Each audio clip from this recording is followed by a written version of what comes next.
Sir ఎలా చూడాలి DSC అవకతవకలు అక్రమాలకు సంబంధించి వైఎస్ఆర్ కాంగ్రెస్ పార్టీ పెద్ద ఎత్తున కార్యక్రమాలకు పిలిపించింది. గత 3-4 రోజుల నుంచి అవే జరుగుతున్నాయి.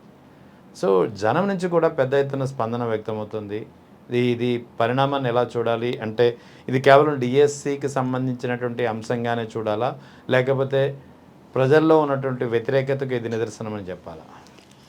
సార్, ఆంధ్రప్రదేశ్లో కూటమి ప్రభుత్వం రీసెంట్గా మీరు చూసినప్పుడు అంటే డిఎస్సి అనేది జగన్మోహన్ రెడ్డి గారి దగ్గరికి ఒక 2 నెలల క్రితం డిఎస్సి ద్వారా మోసపోయినటువంటి, ఏదో వాళ్ళు ఫెయిల్ అయ్యి ఉద్యోగం రానటువంటి వాళ్ళు కాదు, డిఎస్సి ద్వారా మోసపోయినటువంటి విద్యార్థులు జగన్మోహన్ రెడ్డి గారి దగ్గర రావటం, జగన్మోహన్ రెడ్డి గారి టీం మొత్తం కూడా వాళ్ళు ఏ అంశాల మీద వచ్చారో స్టడీ చేయటం, ఎక్కడెక్కడ ఏం జరిగిందో ఇది మొత్తం ఒక కేస్ స్టడీగా తీసుకొని ఆయన ఒక ప్రెస్ మీట్ కూడా పెట్టడం జరిగింది. అది నిన్న మా కాన్స్టిట్యున్సీ వైడ్ పెద్ద పెద్ద ఊరేగింపులు, దానికన్నా హాల్ మీటింగ్స్, దానికన్నా ముందు ధర్నాలు, తర్వాత రిప్రజెంటేషన్స్, ఇవన్నీ రీసెంట్గా 1 వీక్లో జరిగినటువంటి ప్రోగ్రామ్స్ ఇవి. బట్ 2 months నుంచి దీని మీద ఒక యాక్టివిటీ నడుస్తూ ఉంది.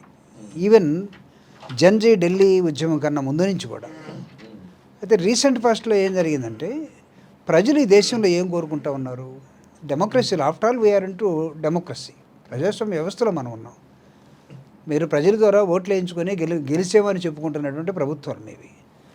చిన్న కుర్రవాళ్ళు ఏమడిగారంటే, విద్యార్థులు ఏమడిగారంటే, స్టూడెంట్స్ ఏమడిగారంటే, ఈ అన్ఎంప్లాయీస్ ఏమడిగారంటే, యూత్ ఏమడిగారంటే, ఎస్ మీరు గెలవండి, పోస్టులు తీసుకోండి, ప్రజాస్వామ్యంలో పరిపాలించండి, కానీ అకౌంటబిలిటీ ఉంటుందా లేదా? ఈ అకౌంటబిలిటీని మీరు ప్రదర్శించకపోతే మీరు నెపోటిజం వైపు తీసుకెళ్తున్నారా? ప్రజాస్వామ్యాన్ని మీరు మీ ఇష్టం వచ్చినటువంటి పద్ధతిలో నడపదలుచుకున్నారా? అదే కదా జంజీలో ఢిల్లీలో జరిగినటువంటి అంశం. ఇప్పుడు అక్కడ నీట్ పేపరు దాదాపు 22 లక్షల మంది, 22 మంది దాకా చనిపోవటం, ఆ తర్వాత చాలామంది ఎఫెక్ట్ అవ్వటం, ఇవన్నీ జరిగిన నేపథ్యంలో సేమ్ మేనర్లో జరిగినట్టు డిఎస్సి ఎగ్జామినేషన్లో జరిగినట్టు అవకతవకల మీద జగన్మోహన్ రెడ్డి గారు ప్రెస్ మీట్ పెట్టి, ఎవరైతే విద్యార్థులు ఉన్నారో, ఎవరైతే నష్టపోయారో వాళ్ళతోటి ప్రెస్ మీట్ పెట్టి వాళ్ళతోటి మాట్లాడించి, నేను కేస్ స్టడీ ఎందుకన్నానంటే, ఏం జస్ట్ లైక్ దట్ ఇష్యూ దొరికింది కాబట్టి వైఎస్ఆర్ కాంగ్రెస్ పార్టీ చేసింది అనే దశకు మేము అడలేదు. చాలా సిస్టమేటిక్గా స్టడీ చేసిన తర్వాత జగన్మోహన్ రెడ్డి గారు తీసుకున్నటువంటి ఒక ప్లాన్ ఆఫ్ యాక్షన్. ఈ ప్లాన్ ఆఫ్ యాక్షన్లో అంతిమంగా ఏమడిగారంటే, ఎస్ అక్కడ ధర్మేంద్ర ప్రధాని రాజీనామా చేశాడు, ఇక్కడ ఖచ్చితంగా లోకేష్ రాజీనామా చేయలేదు, since he's heading the cabinet, I mean education minister. So కాబట్టి చేయాలి. ఎందుకు చేయరు? కనీసం చేయకపోగా వాళ్ళు ఎలా వచ్చారంటే రివర్స్ వచ్చేసారు. ఇప్పుడు మళ్ళీ రివర్స్ వైఎస్ఆర్ కాంగ్రెస్ పార్టీ ఊరేగింపులు చేస్తే, వైఎస్ఆర్ కాంగ్రెస్ పార్టీ ధర్నాలు చేస్తే, ధర్నాల్లోకి మీ పార్టీ వాళ్ళు గూండాల్లాగా వచ్చేసి ధర్నా చౌక్ మీద దాడి చేసేసారు. ఇది కాదు మేము ఊరేగింపు చేస్తున్నామంటే, ఊరేగింపులకి పర్మిషన్ లేదని నోటీస్ ఇచ్చారు. ఊరేగింపులు చేస్తున్నామంటే ఊరేగింపులు పర్మిషన్ లేదని లాఠీ చార్జ్ చేశారు. ఇక్కడ ఇవన్నీ జరుగుతున్న తర్వాత మీకు అకౌంటబిలిటీ ఉండదా? ప్రజాస్వామ్యంలో ప్రతిపక్ష పార్టీ అడగకుండా ఎవరు అడుగుతారు?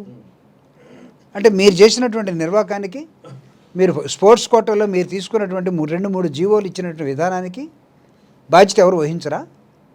అంటే జగన్మోహన్ రెడ్డి గారు అడిగారు కాబట్టి గొడ్డల పార్టీ అడుగుతుంది. మా మీద చేసిన నవ్వు ఏంటంటే గొడ్డల పార్టీ అడుగుతుంది. ఒక విచిత్రం. అంటే ఎలా ఇష్యూ నుంచి తప్పించుకొని బయటకు పోవడానికి కూటమి ప్రభుత్వం ఎన్ని పన్నాగాలు పన్నిందంటే, యూపీఎస్సీ చాలామంది రాస్తాడు, 10 లక్షల మంది రాస్తారు. 10 లక్షల మందిలో యూపీఎస్సీ ప్రిలిమినరీలో 10,000 మందే క్వాలిఫై అవుతారు. అంటే రిమైనింగ్ మొత్తం కూడా మాకు అన్యాయం జరిగింది కాబట్టి మేము ఫెయిల్ కాలేదు అని అడగరు.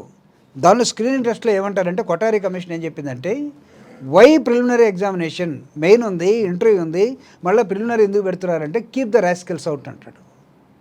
కొఠారి కమిషన్ ఇచ్చినటువంటి పార్లమెంట్కి ఇచ్చిన రిపోర్ట్లో preliminary committee in UPSC examination is keep the rascals out. అంటే ఎవరైతే అన్నసరిగా రాస్తారో వాళ్ళని పక్కన పెట్టవచ్చు, ఎవరైతే నాన్ సీరియస్గా ఉంటారో. అంటే నువ్వు ఇక్కడ నేషనల్ ఇంటర్నేషనల్ స్పోర్ట్స్ సర్టిఫికేట్ ఉన్నటువంటి వాడికి ఉద్యోగం, వాడి పేపర్స్ సర్టిఫికేట్స్ వెరిఫికేషన్ చేసిన తర్వాత నువ్వు ఇష్టం వచ్చిన వాడికి ఉద్యోగం ఇచ్చేస్తే వాడికి ఇవ్వలేదు. అడిగితే నో అకౌంటబిలిటీ. వాళ్ళు ఏం చేశారు? ఉద్యోగాలు ఎవరైతే వచ్చినాయో వాళ్ళతోటి కౌంటర్ మూమెంట్ ఒకదాన్ని తయారు చేశారు. వైఎస్ఆర్ కాంగ్రెస్ పార్టీ ధర్నా చేస్తుంటే వీళ్ళు ఒక ధర్నా, ఉద్యోగస్తులు ఎక్కడైనా సరే. ఏంటిది అసలు? ప్రభుత్వం ఎటుపోతుంది? ప్రతిపక్ష పార్టీకి సమాధానం చెప్పే పద్ధతులు ఇవా? అరే అసలు 4 సార్లు ముఖ్యమంత్రి అని చెప్తారు, 40 సంవత్సరాలు ఇండస్ట్రీ అని చెప్తారు, నీకు కొత్త వాళ్ళని మీ కొడుకు లాంటి వాళ్ళని ప్రజాస్వామ్య సిస్టానికి అలవాటు చేసే క్రమంలో మీరు అలవాటు చేయటమే అసలే మీకు వాల్యూస్ తెలీదు, ప్రజాస్వామ్య వాల్యూస్ మీరు పాటించకపోగా ఇలాంటి అడ్డదారిని వచ్చే మార్గాలని మీరు కొత్త వాళ్ళకి నేర్పితే ఎటుపోతుంది ప్రజాస్వామ్యం? కాబట్టి వైఎస్ఆర్ కాంగ్రెస్ పార్టీ చాలా సిస్టమేటిక్గా ఎస్ మీ అకౌంటబిలిటీ ఈ ప్రభుత్వంలో ఉందా లేదా అని అడుగుతున్నాం మేము. సరే, ఇక్కడ ఈ డిఎస్సికి సంబంధించి ఏదైతే గత 2-3-4 రోజులుగా కార్యక్రమాలకి విశేషమైనటువంటి జనస్పందన లభిస్తుంది. అంటే ఇది కేవలం డిఎస్సి అవకతవకకు సంబంధించే జనస్పందన లభిస్తుందా, జనం నుంచి స్పందన కనిపిస్తుందా, లేకపోతే ప్రభుత్వానికి సంబంధించి ఇంకా చాలా వాటిని కూడా ప్రజలు చూస్తున్నారు? రేవంత్ గారు అంటే ఇది ఈ డిఎస్సి ఒక్కదానితోటే ఇంత ఓవర్వెల్మింగ్ రెస్పాన్స్ వచ్చిందని మేము అనుకోవట్లేదు. ఎందుకంటే జగన్మోహన్ రెడ్డి గారు ఈ ప్రభుత్వం వచ్చిన 2 నెలల తర్వాత స్టార్ట్ చేసినటువంటి ఈ ప్రజా వ్యతిరేక విధానాలు ప్రతిదాని మీద పోరాటం చేస్తూ వస్తున్నాడు. అంతెందుకు మెడికల్ కాలేజెస్ని ప్రైవేట్ పరం చేస్తూ ఉంటే దాదాపు 1 రోజుల ఉద్యమం, 1 కోటి సంతకాల ఉద్యమం జగన్మోహన్ రెడ్డి గారు పిలిపిస్తే జరిగింది. దాని తర్వాత పత్తి రైతులు కానివ్వండి, పొగాకు రైతులు కానివ్వండి, మొక్కజొన్న కానివ్వండి, మిర్చి రైతులు కానివ్వండి, అంటే ఒక రైతాంగ వ్యతిరేక విధానాల్లోకి వెళ్ళిపోయిన ప్రభుత్వాన్ని జగన్మోహన్ రెడ్డి గారు రైతుల్ని ఎడ్యుకేట్ చేసే క్రమంలో వాళ్ళ దగ్గరికి వెళ్ళి మాట్లాడటం ప్రజల్లోకి వెళ్ళిపోయారు. ఈరోజు మీరు అన్ఎంప్లాయీస్కి మీరు ఇచ్చే ఒక షెడ్యూల్ కానీ, లేకపోతే ఉద్యోగాలు కానీ, లేకపోతే మీరు ఇస్తున్నటువంటి మీరు ఏర్పాటు చేసిన సూపర్ 6 కానీ, సూపర్ 7 కానీ ఈరోజు ప్రాపర్గా ఏది లేదు కదా. ప్రతిదాన్ని క్వశ్చన్ చేస్తూ ఉన్నాం. క్వశ్చన్ చేసే క్రమంలో వీటన్నిటి ఇంపాక్టు డిఎస్సీలోకి వచ్చేసరికి రాష్ట్రంలో ఉన్నటువంటి నియోజకవర్గాల్లో, మండల స్థాయిలో, గ్రామ స్థాయిలో ఉన్నటువంటి చాలామంది వైఎస్ఆర్ కాంగ్రెస్ పార్టీ అభిమానులతోటి చేతులు కలిపి న్యూట్రల్గా ఉన్నటువంటి వాళ్ళు, లేకపోతే కాంపిటేటివ్ ఎగ్జామినేషన్కి ప్రిపేర్ అవుతున్నటువంటి వాళ్ళు, వీళ్ళందరూ కూడా వైఎస్ఆర్ కాంగ్రెస్ పార్టీ ఇచ్చిన పిలుపులో భాగస్వాములు అయ్యారు. వాళ్ళు ఫోర్ ఫ్రంట్లో రాకపోవచ్చు, కనపడకపోవచ్చు, టీవీలకు దూరంగా ఉండొచ్చు. ఎందుకు? రేపు వాడి మీద కేసు పెడితే వాడికి ఉద్యోగం రాదనేది మళ్ళీ మీరే చెప్తారు. కాబట్టి చాలా జాగ్రత్తలు తీసుకుంటూనే వైఎస్ఆర్ కాంగ్రెస్ పార్టీ ఈ ఉద్యమాన్ని కాలు ఇచ్చిన క్రమంలో గ్రామ స్థాయి నుంచి వచ్చినటువంటి response, not only students, not only బాధితులు, మొత్తం సమాజం మొత్తం కదులుతున్నట్టుగా మాకు రెస్పాన్స్ ఉంది. ఈ రెస్పాన్స్ని తీసుకొని జగన్మోహన్ రెడ్డి గారు ముందుకెళ్తా ఉంటే వాళ్ళకి ఎలా ఉందంటే, అసలు వైఎస్ఆర్ కాంగ్రెస్ పార్టీ చెప్తుంటే అసలు వాళ్ళు అధికారంలో లేరు, వాళ్ళు ప్రతిపక్షంలో ఉన్నట్టుగా, మేము అధికారంలో ఉన్నట్టుగా వాళ్ళు ఫీల్ అవుతున్నారు. ఇప్పుడు అంటే ప్రతి డ్యామ్ థింగ్కి రాంగ్ వేలో సమాధానం చెప్పడం, నాకు తెలిసి this is not the way of democracy. అలా ఉండదు, హుందాతనం ఉండాలి. అంటే ప్రధానమైనటువంటి డిమాండ్ నారా లోకేష్ రాజీనామా చేయాలనేది ప్రధానమైనటువంటి డిమాండ్. సిబిఐ ఎంక్వైరీ చేయాలనేది రెండవది ప్రధానమైన డిమాండ్. ఎందుకు ఈ 2 డిమాండ్లను ప్రభుత్వం ఏమైనా అంగీకరించే పరిస్థితి కనిపిస్తుందా? నాకు తెలిసి అంటే ఈ మూమెంట్లో లేదు, కానీ ధర్మేంద్ర ప్రధాన్ రిజైన్ చేస్తారని ఎవరిని ఊహించారా? కదా, జరిగింది కదా. ఇప్పుడు మీకు ఇక్కడ నేను ఒక ఎగ్జాంపుల్ ఇస్తాను. రాజశేఖర రెడ్డి గారు ముఖ్యమంత్రిగా ఉన్నప్పుడు చంద్రబాబు నాయుడు గారు జగన్మోహన్ రెడ్డి గారు అసలు ఎక్కడ ఉంటాడో తెలియదు, ఎలా ఉంటాడో తెలియదు, ఆయన మీద ఒక అలిగేషన్ చేశారు.